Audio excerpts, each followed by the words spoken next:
Hello दोस्तों, नमस्कार। बहुत बहुत स्वागत है आपका अपने एजुकेशनल चैनल में जिसका नाम है न्यू स्टडी प्लैनेट। तो कैसे हैं आप लोग? उम्मीद करते हैं आप भी अच्छे होंगे और आपकी तैयारियां भी अच्छे से चल रही होंगी।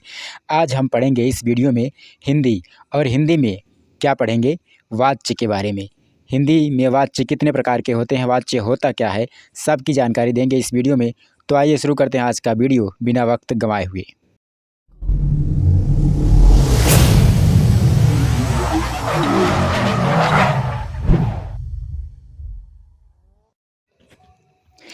आइए सबसे पहले जानते हैं कि वाच्य होता क्या है। हिंदी में वाच्य किसे कहते हैं? दोस्तों, किसी वाक्य में क्या क्या पाया जाता है आप जानते हैं? कर्ता पाया जाता है, कर्म पाया जाता है या भाव पाया जाता है, और साथ ही क्रिया, लिंग, वचन ये सब पाए जाते हैं। ये सब बेसिक जानकारी है और उम्मीद करते हैं ये सब आपको पता होगा, क्योंकि बिना इसके वाच्य को समझना आसान नहीं है। ठीक है, तो आइए जानते हैं कि वाच्य होता क्या है। क्रिया के जिस रूप से पता चलता है कि वाक्य में कर्ता, कर्म और भाव में किसी एक की प्रधानता है, उसी को वाच्य कहते हैं। ये तीन प्रकार के होते हैं। ये तीन प्रकार कौन कौन से होते हैं जानते हैं? पहला है कर्तृवाच्य, दूसरा है कर्मवाच्य, और तीसरा जो वाच्य का प्रकार है उसे कहते हैं भाववाच्य। अब आइए अलग अलग तीनों की चर्चा करते हैं। सबसे पहले लेते हैं कर्तृवाच्य को। क्रिया के जिस रूप में कर्ता की प्रधानता होती है तथा क्रिया का सीधा और प्रधान संबंध कर्ता से होता है, उसे क्या कहते हैं? कर्तृवाच्य कहते हैं।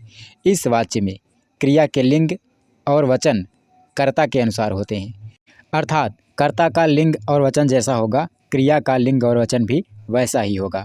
ठीक है, इस बात को आइए जानते हैं कुछ उदाहरण से। तीन उदाहरण हमने लिए हैं यहाँ पे। जैसे मोहन पत्र लिखता है। मोहन क्या है? कर्ता है। लिखता है क्रिया है। मोहन पुल्लिंग है, इसलिए लिखता है ये भी पुल्लिंग है। दूसरे उदाहरण में देखिए, गीता पत्र लिखती है। गीता क्या है? कर्ता है और स्त्रीलिंग है।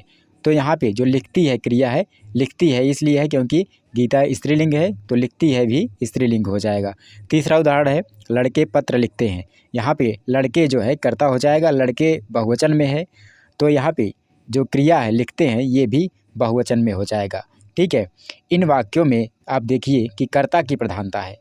कर्ता की प्रधानता है कि नहीं? मोहन, गीता और लड़के। ठीक है, कर्म क्या है? पत्र है। पत्र की प्रधानता नहीं है, यहाँ पे कर्म की प्रधानता नहीं है, यहाँ पे कर्ता की प्रधानता है। जैसे मोहन, गीता और लड़के, और उसी के अनुसार जो है कर्ता के अनुसार ही क्रिया में लिंग और वचन निर्धारित हो रहे हैं। और एक चीज़ यहाँ पे आप नोट कर लीजिए, वो चीज़ कौन सी है? कर्तृवाच्य में सकर्मक क्रिया के वाक्य भी होते हैं और अकर्मक क्रिया के भी। जैसे उदाहरण के लिए, राम पुस्तक पढ़ता है। सकर्मक कर्तृवाच्य है क्योंकि यहाँ पे कर्म है, पुस्तक यहाँ पे कर्म हो जाएगा। राम कर्ता, पुस्तक कर्म, पढ़ता है क्रिया। दूसरा उदाहरण है राम पढ़ता है, यहाँ पे कर्म नहीं है, इसलिए अकर्मक कर्तृवाच्य हो जाएगा। अब आइए जानते हैं वाच्य के दूसरे प्रकार के बारे में, जिसको कहते हैं कर्मवाच्य। क्रिया के जिस रूप में कर्म की प्रधानता होती है, जबकि कर्तृवाच्य में क्या था? कर्ता की प्रधानता होती थी। यहाँ पे कर्मवाच्य में क्या होगा? क्रिया के जिस रूप में कर्म की प्रधानता होती है और क्रिया का सीधा संबंध कर्म से होता है, उसे हम कर्मवाच्य कहते हैं।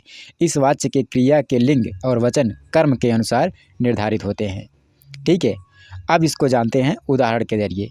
पहला उदाहरण है हमारा, श्याम से पत्र लिखा जाता है, और दूसरा उदाहरण क्या है? राम से गाना गाया जाता है। उपरोक्त वाक्य में आप देखिए, लिखा जाता है क्या है? क्रिया है, जिसका सीधा संबंध किससे है? कर्म से, यानी पत्र से है। अतः यहाँ पे कर्मवाच्य है। कर्मवाच्य में सकर्मक क्रिया के ही वाक्य होते हैं, अकर्मक क्रिया के नहीं, जबकि कर्तृवाच्य में दोनों क्रिया के वाक्य होते थे। अब तीसरा प्रकार लेते हैं वाच्य का। तीसरा प्रकार कौन सा है? भाववाच्य। क्रिया के जिस रूप में भाव की प्रधानता होती है और क्रिया का सीधा संबंध ना कर्ता से होता है ना ही कर्म से होता है, बल्कि किससे होता है? भाव से होता है। तो इस तरह के वाच्य को हम क्या कहते हैं? भाववाच्य। यह केवल अकर्मक क्रिया के वाक्यों में ही प्रयुक्त होता है। ठीक है, अब इस भाववाच्य को आइए समझते हैं कुछ उदाहरण के जरिए। उदाहरण लीजिए, मोहन से गाया नहीं जाता, और दूसरा उदाहरण है गीता से बैठा नहीं जाता। यहाँ पे आप देखिए, दोनों उदाहरणों में इन वाक्यों में किसकी प्रधानता है? ना कर्म की प्रधानता है ना कर्ता की प्रधानता है, बल्कि किसकी प्रधानता है? इन दोनों वाक्यों में भाव की प्रधानता है। इसलिए इन दोनों वाक्यों में क्या हो जाएगा? भाववाच्य हो जाएगा। ठीक है, तो दोस्तों इस वीडियो में फ़िलहाल इतना ही। अगले वीडियो में एक नए टॉपिक के साथ मिलेंगे, कुछ चुनिंदा नए क्वेश्चंस के साथ मिलेंगे। तब तक के लिए नमस्कार। और हाँ, अगर आपको ये वीडियो पसंद आया हो तो लाइक कीजिए, शेयर कीजिए और कमेंट करके हमें बताइएगा। और हाँ, एक चीज़ और आप नोट कर लीजिए कि अगर आप इस चैनल पर नए हैं तो चैनल को सब्सक्राइब ज़रूर कर लीजिएगा, ताकि आने वाले वीडियोज़ के नोटिफिकेशन आप तक सबसे पहले बिना रुकावट, बिना बाधा आसानी से पहुँच सकें।